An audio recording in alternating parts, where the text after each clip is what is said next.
A police officer was in a coma in the hospital after a confrontation at work. His loyal dog never left his side for even a moment. When there was no hope left, the dog noticed something strange. A tragedy was avoided thanks to man's best friend. Before hearing this touching story, don't forget to subscribe to the channel. Before you hear this exciting story, don't forget to subscribe to the channel.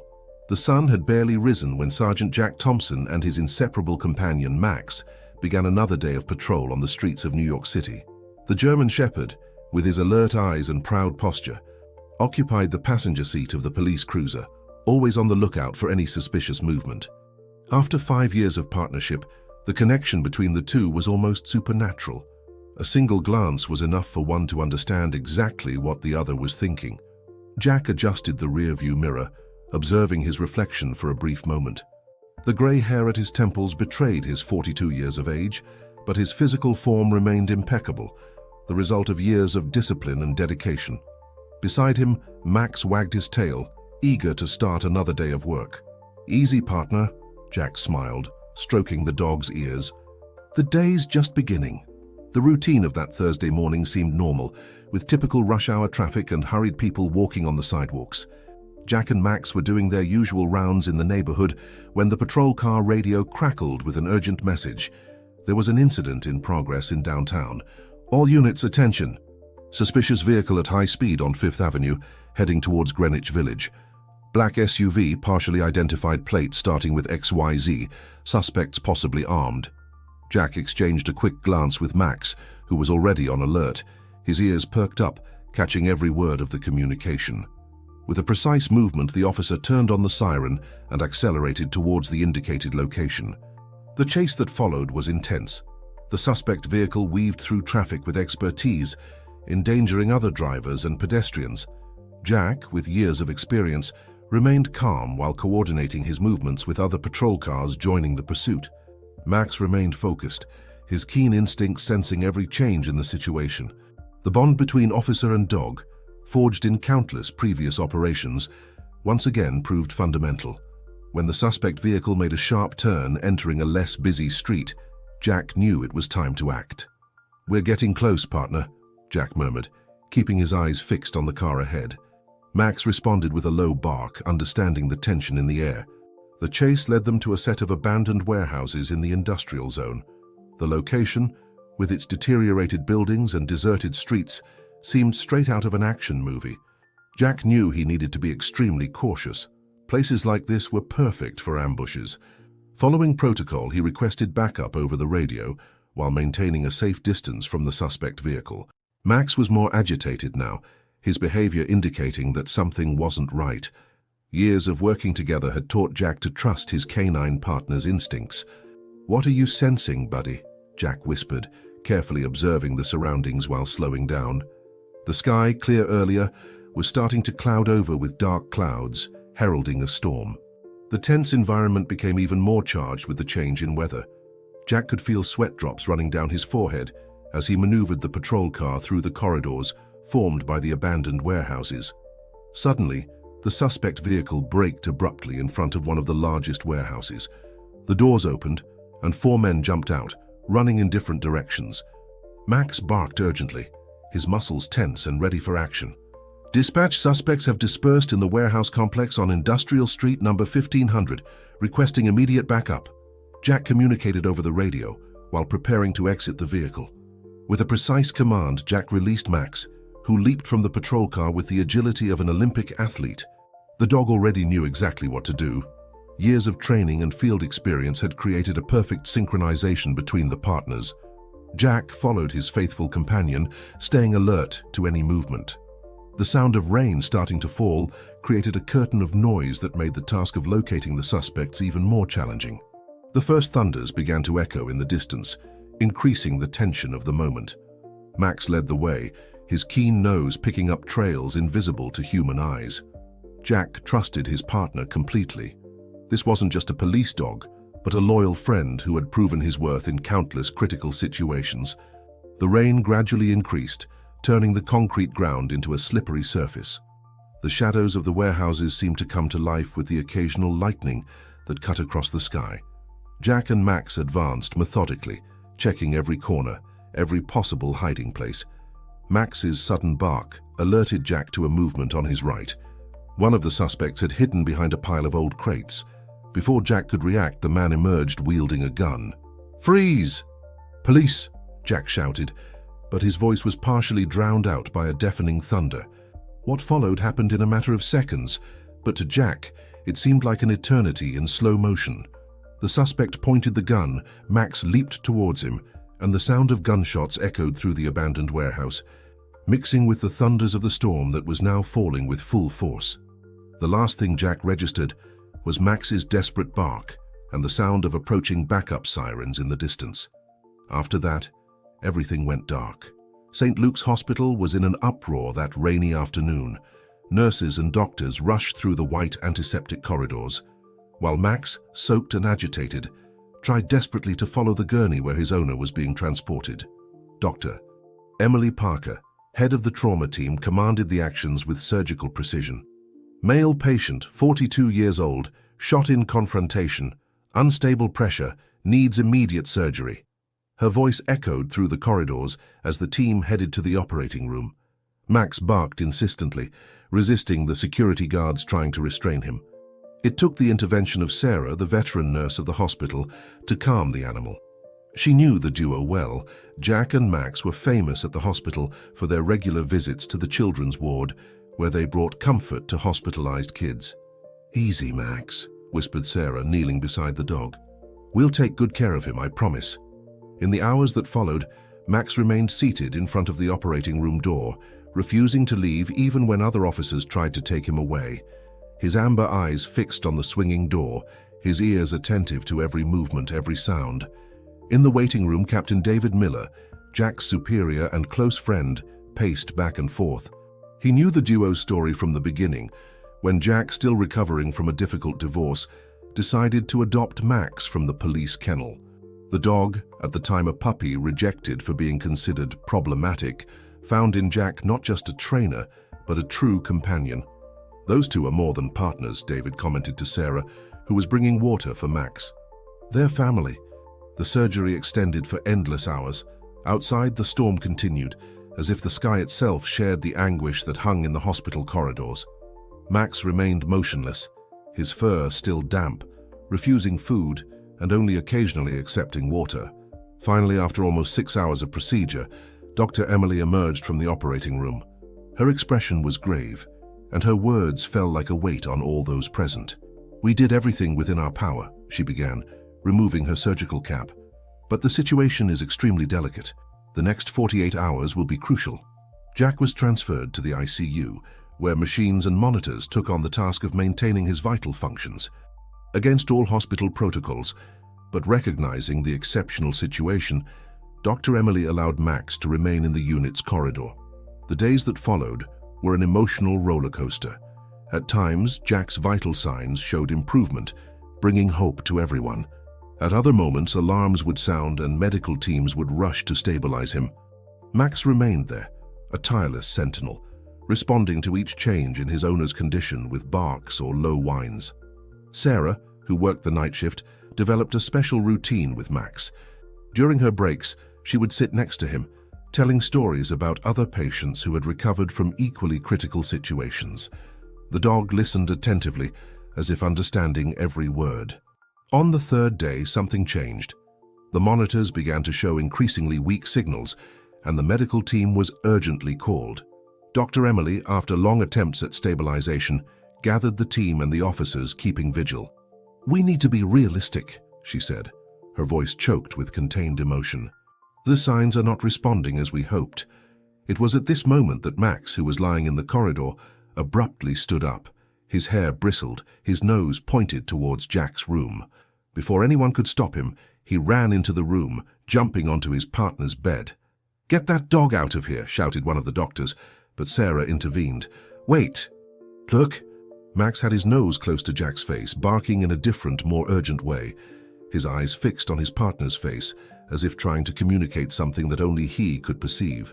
Dr. Emily, intrigued by the animal's behavior, approached the bed. That's when she noticed a slight movement in Jack's fingers, almost imperceptible to human eyes, but which Max, with his keen senses, had captured. "My God!" she exclaimed, rushing to check the vital signs. "He's responding! We need a new battery of tests now." The atmosphere in the room instantly transformed. The medical team mobilized quickly, while Max, still beside the bed, wagged his tail slightly, his eyes never leaving his owner's face. Sarah, observing the scene from the door, couldn't hold back her tears. In her 30 years of nursing, she had witnessed several extraordinary moments, but this one was special. It was living proof of the power of the bond between a man and his dog, a connection that transcended human understanding. "You knew all along, didn't you, boy?" she whispered to Max, who responded with a soft bark, as if confirming her words.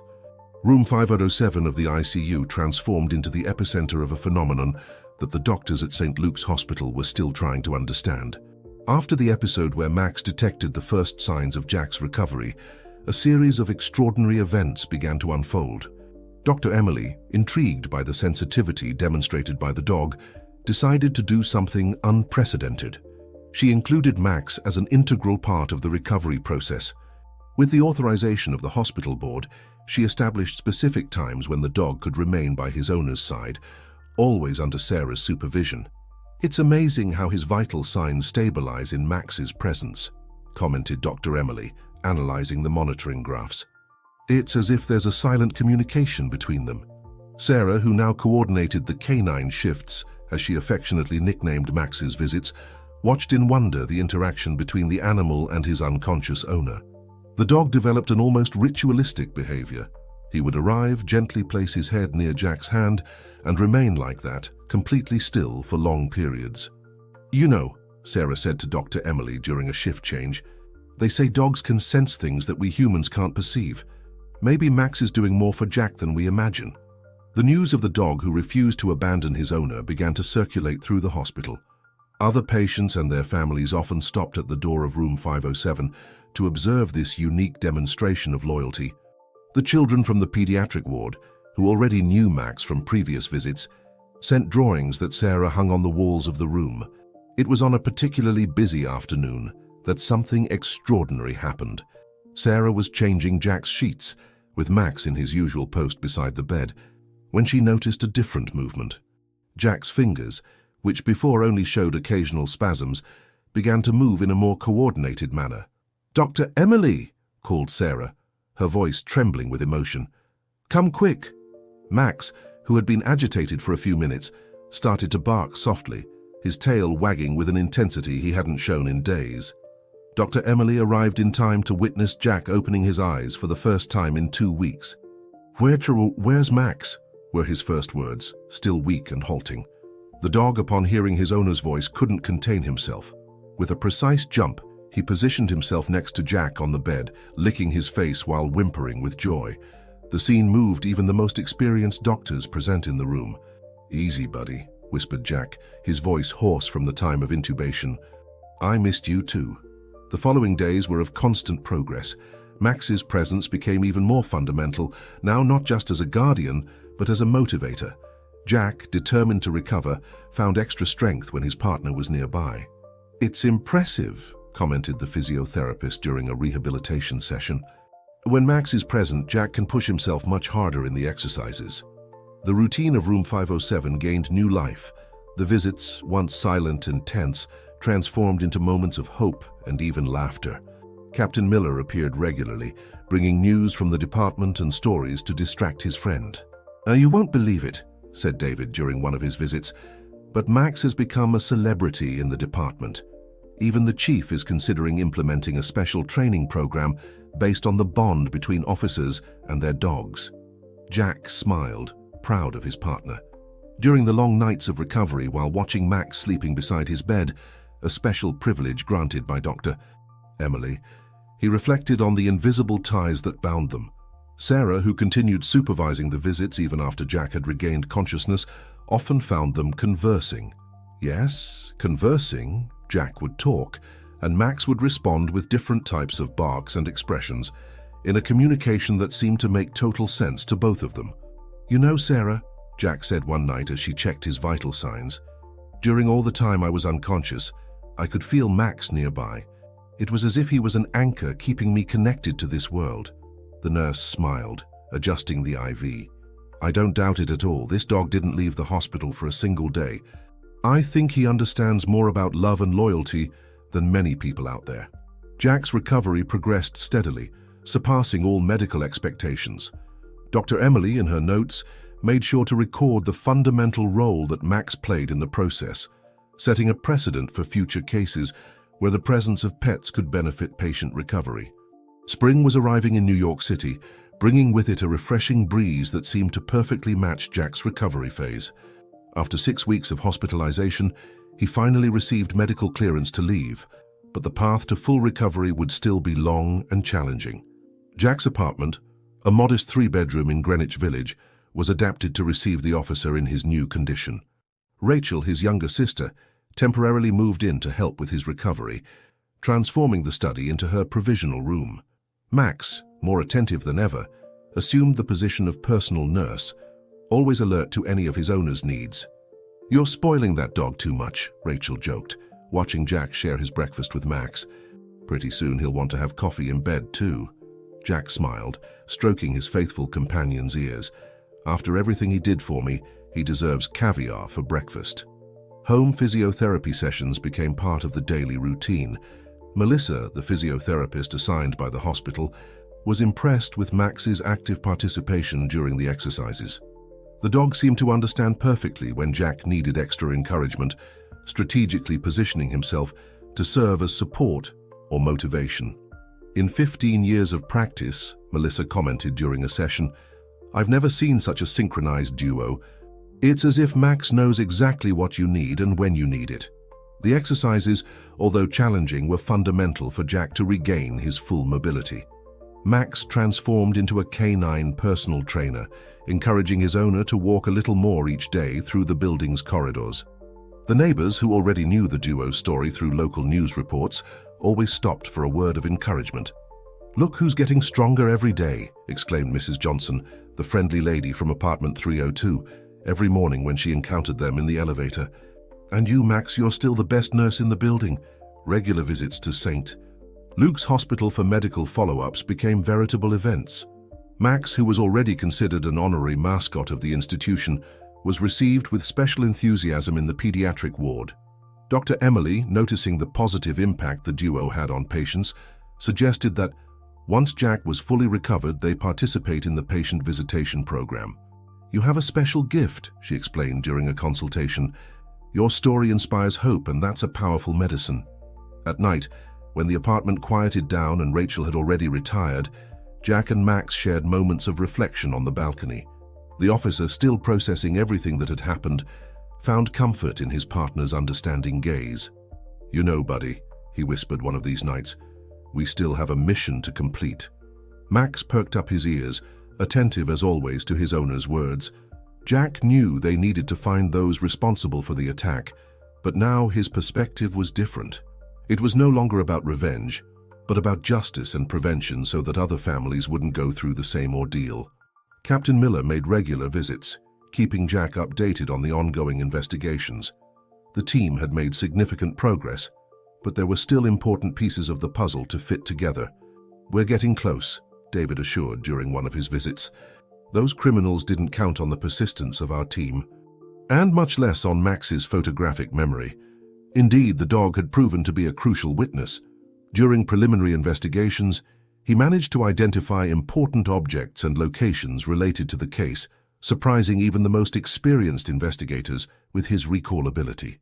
The recovery routine followed its course, marked by small daily victories. Jack began to regain his physical strength, although he still felt occasional pain. Max, always attentive, developed a sixth sense for these moments of discomfort, offering support even before his owner needed to ask. "It's incredible," Rachel commented to Melissa during a physiotherapy session. "Sometimes I think Max knows Jack is in pain before he even feels it." Weeks turned into months, and with the arrival of summer, Jack was already able to perform most daily activities without assistance. The scars, both physical and emotional, began to heal, leaving in their place not just marks but valuable lessons about strength, perseverance, and most importantly, about the transformative power of unconditional love.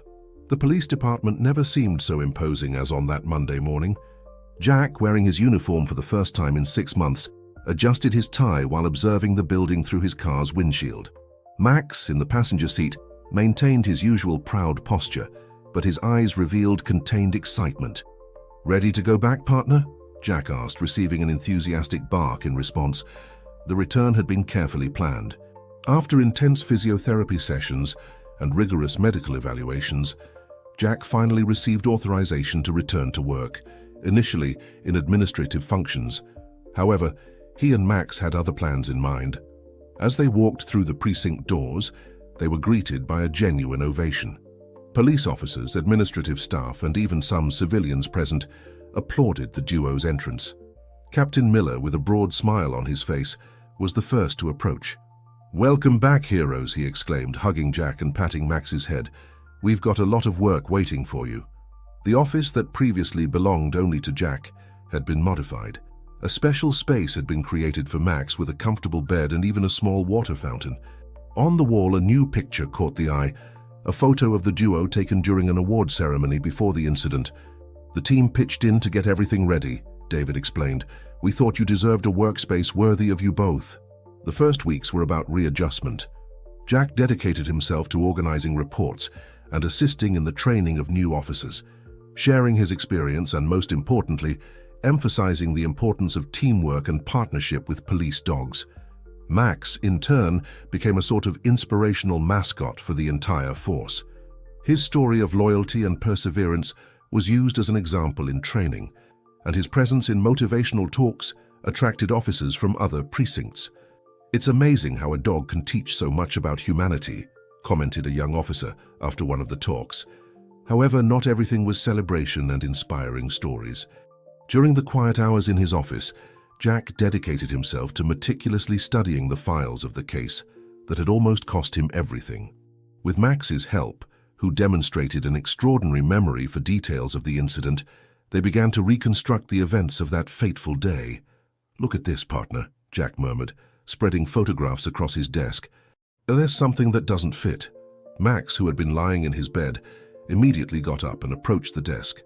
His attentive eyes scanned the images until a low growl drew Jack's attention to a specific photo. It was an image of the warehouse, where everything happened, captured days after the incident. At first glance, it seemed just another photo of the location, but Max remained focused on it, his posture indicating there was something important there. Jack picked up a magnifying glass and began to examine every detail of the photograph. That's when he noticed, partially visible through a broken window, there was a security camera, a camera that wasn't mentioned in any previous report. "Captain," called Jack, his voice filled with urgency, "I think we've found something." David entered the office quickly, and Jack explained his discovery. The existence of that camera could mean that the entire incident had been recorded, possibly revealing crucial details about those responsible. "We need a team at the location immediately," David determined, already reaching for his phone. "And you two are coming with me." Jack's heart raced. It was his first field outing since his return, and although he was anxious, he felt prepared. Max, sensing the change in the atmosphere, was already in position, ready for action. "Are you sure you're ready?" David asked, his voice revealing concern. Jack looked at Max, who kept his eyes fixed on his, conveying all the confidence and support he needed at that moment. "More than ever, Captain," he replied, adjusting his holster. "Besides, I have the best partner anyone could ask for." As they left the precinct, Jack felt a mix of emotions: fear, anxiety, determination. Everything mingled in his chest. But looking at Max, sitting elegantly beside him in the patrol car, he knew that together they were capable of overcoming any obstacle. The abandoned warehouse looked even more ominous under the cloudy sky of that afternoon.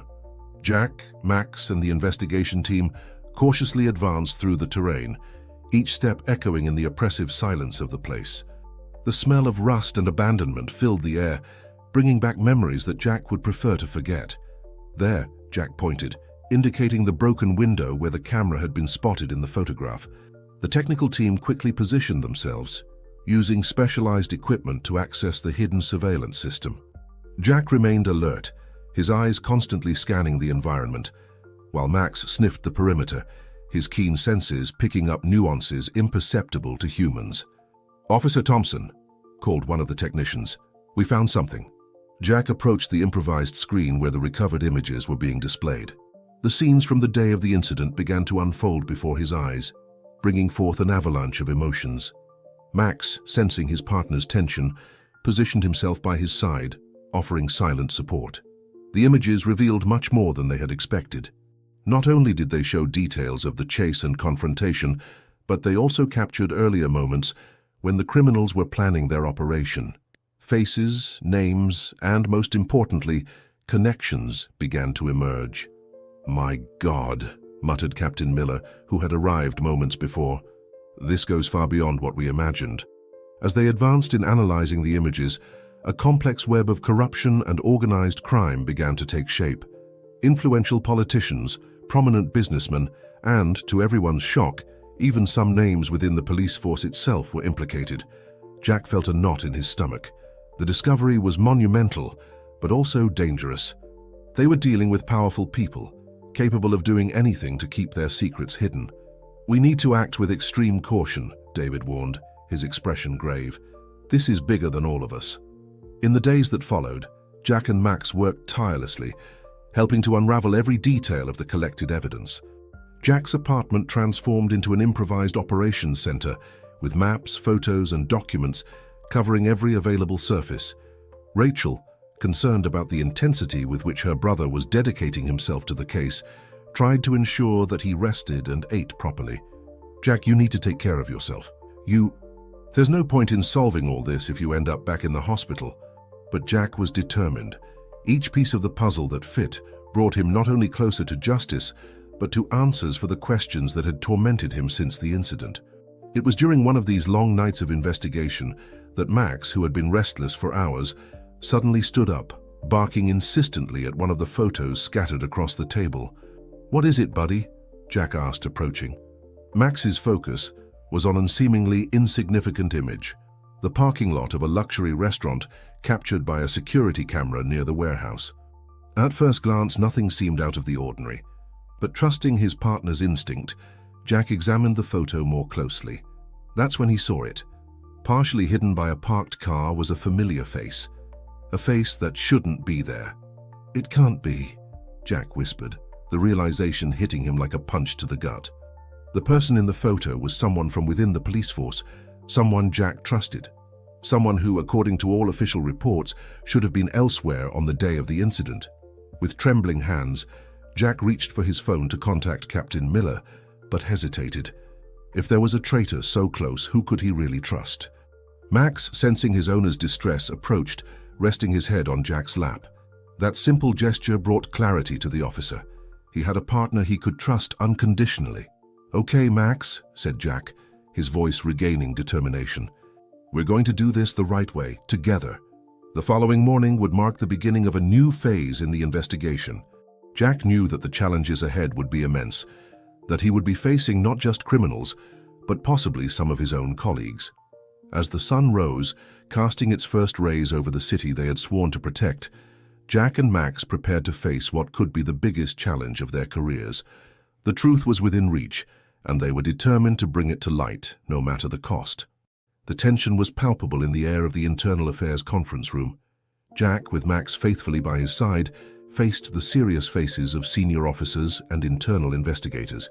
Captain Miller, visibly tense but determined, stood next to Jack, ready to present the evidence they had collected over the past few weeks. "Gentlemen," David began, his firm voice echoing through the silent room, "what we are about to reveal will forever change the course of our institution." The next few hours were filled with shocking revelations. Evidence meticulously collected and analyzed by Jack, Max, and a small trusted team was presented, exposing a corruption network that extended far beyond what anyone could have imagined. Politicians, businessmen, and most painfully for all present, high-ranking police officers were implicated in a scheme involving influence peddling, embezzlement, and even the planning of the attack against Jack. As the evidence was presented, Max remained alert, his watchful eyes capturing every reaction in the room. It was his behavior that alerted Jack to a suspicious movement. "Look out!" shouted Jack. At the exact moment one of the officers present, Seeing himself cornered by the evidence, drew a weapon. Chaos erupted in the room. Chairs were overturned, shouts echoed, but above all, Max's determined bark was heard. In a split second, the dog launched himself at the aggressor, knocking him down and disarming him with a precision that only years of training and an unbreakable partnership could provide. "Good work, partner," Jack panted, helping to restrain the corrupt officer. With the situation under control, the operation entered its final phase. Arrest warrants were issued, and in the hours that followed, a series of high-profile arrests shook New York City. Journalists crowded in front of the precinct, eager for information about what was already being called the largest anti-corruption operation in NYPD history. Amidst the frenzy, Jack found a moment of quiet. Sitting in his office with Max lying at his feet, he reflected on the journey that had brought them here. The scars on his body, a constant reminder of the attack, seemed less painful now. They were a testimony to his resilience, his determination to do what was right regardless of personal cost. "You know, Max," he murmured, stroking his faithful companion's ears, "we really made a difference." Max raised his head, his intelligent eyes fixed on Jack's, as if fully comprehending the weight of that moment. Days later, in an emotional ceremony, Jack and Max were decorated for their bravery and dedication. The police academy auditorium was packed, not just with officers and authorities, but also with ordinary citizens who came to pay tribute to the duo that had helped restore faith in the police institution. When Jack took the stage to receive the medal, with Max proudly walking by his side, the ovation was deafening. Tears of emotion could be seen in the eyes of many present, including Rachel, who watched from the front row, her face radiant with pride. "This recognition," Jack said into the microphone, his voice choked with emotion, "is not just for me and Max. It's for all those who believe in justice, who fight daily to make this world a better place. And above all, it's a tribute to the power of partnership, loyalty, and unconditional love."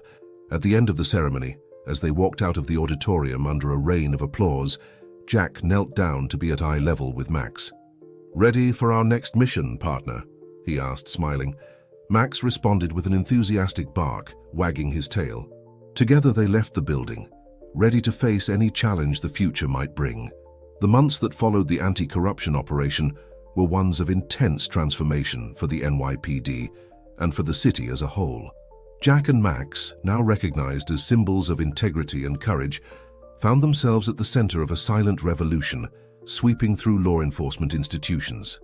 The police department, once viewed with distrust by much of the population, began an unprecedented process of internal reform.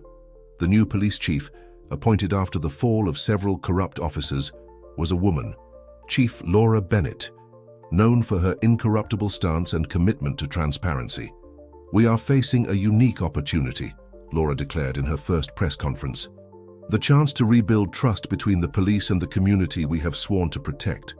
Jack was invited to lead a new department, focused on strengthening the bonds between officers and their canine partners.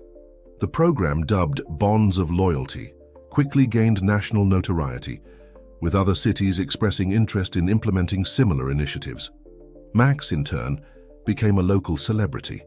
His visits to schools and hospitals were eagerly anticipated, especially by children. Jack watched with pride as his canine partner had a natural gift for comforting and inspiring, whether it was a recovering patient or an anxious student. During one of these visits to a school in the Bronx, Jack witnessed a scene that deeply moved him. A shy little girl, whom teachers said barely spoke in class, approached Max with eyes bright with admiration. "Can I give him a hug?" she asked, her voice almost a whisper. Jack nodded, and the girl wrapped her arms around Max's neck, who responded with gentle affection. At that moment, Jack saw tears in the eyes of the teacher observing the scene. "This is the first time I've seen her interact like this," the educator explained. "You have no idea of the difference you're making." These experiences reinforced Jack's certainty that they were on the right path. Each smile, each moment of connection, was proof of the transformative power that a more humane and compassionate approach to public safety could have. However, not everything was smooth sailing. Resistance to change was strong in some sectors, and Jack often found himself navigating turbulent waters in the department's internal politics. There were those who saw the new initiatives as softening the police force, arguing that tougher approaches were necessary to combat crime. It was during one of these heated discussions that Captain Miller, now promoted to Major, intervened with a perspective that silenced the critics. "Gentlemen, look at the numbers. Since we implemented the new policies, crime rates have fallen, public trust has increased, and even morale within the force has improved. This is not a coincidence. The data didn't lie. In just 6 months, there had been a significant reduction in cases of police brutality, an increase in corruption reports made by the population itself, a sign of renewed trust, and a notable improvement in solving complex cases, thanks to greater cooperation between the community and police." Jack, however, knew that the road ahead was still long. Each victory was accompanied by new challenges, and the shadow of corruption, though weakened, still loomed over the city. It was on a Saturday afternoon, during a rare moment of time off, that Jack received a call that left him intrigued. It was an unknown number, and the voice on the other end of the line was hesitant, almost fearful. "Officer Thompson, my name is Ryan. I have information about what really happened on the day of the attack against you." Jack's heart raced. Even after months of investigation and numerous arrests, there were still pieces of the puzzle that didn't fit perfectly. "Ryan, where are you? Can we meet?" "It's not safe," the voice replied, fear evident in every word. "They're still out there watching. But I can't live with this weight anymore. You need to know the truth." Jack looked at Max, who perked up his ears as if sensing the tension in the air. "All right, Ryan, we'll do it your way. Tell me what you know." The revelations that followed in the next few hours left Jack stunned. The conspiracy went far beyond what they had initially discovered, involving figures from high levels of state government and even international connections. The attack on Jack wasn't just retaliation, but part of a much larger plan to destabilize law enforcement and pave the way for a criminal operation of frightening proportions. When the call ended, Jack remained motionless for long minutes, processing everything he had heard. Max, sensing his partner's agitation, approached, resting his head on Jack's lap. "Looks like our mission is far from over, buddy," Jack murmured, stroking Max's ears. "But together we'll see this through, we'll see. For truth, for justice, and for all those who trust in us." That night, as the city slept, unaware of the shadows still moving in its darkest corners, Jack and Max prepared for what could be the biggest challenge of their careers. The battle for the soul of New York City was about to enter its most critical phase, and they would be on the front lines, as they always had been. The breeze gently blew through the open window of the apartment, bringing with it the aroma of the city and the promise of a new dawn. Jack looked to the horizon, where the first lights of daybreak were beginning to appear. "Let's go, partner," he said, his voice full of determination. "We've got work to do." Max responded with a confident bark, ready to face any challenge alongside his faithful human companion. Together, they walked towards the new day, knowing that no matter what lay ahead, they would face it side by side, as the unbeatable duo they had always been.